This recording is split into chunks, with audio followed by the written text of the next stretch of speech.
hozir ko'p joylarda ko'rayotgan bo'lsanglar, assalomu alaykum, biz diplomatik so'rashamiz. Hurmatli mijozimiz, otini bilib oling oldin. Baxtiyor aka, assalomu alaykum. Qalaysiz aka, yaxshimisiz? Qanaqasiz, yaxshi o'tiribsizmi?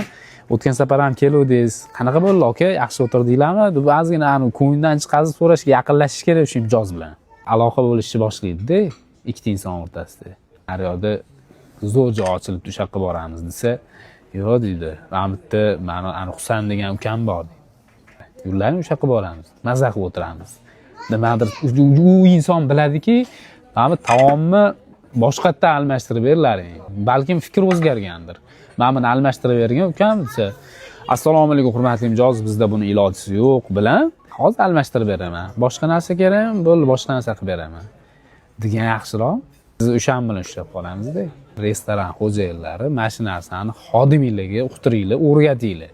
O'sha ukam bor, eshikni tepib kiraman. Erkaligini qiladi bu yerda. Chunki uyga borib xotiniga erkalik qila olmaydi. Keyin ham nima qiladi bu kelgandan keyin erkaliklarni qiladi bemalol. Uyga borib okamga erkaliklarni qila olmaydi. O'shaning uchun inson qattiq huzurlanib, qattiq lazzatlanib, qattiq maza qila olsa, yana o'sha yoqqa borgisi kelaveradi.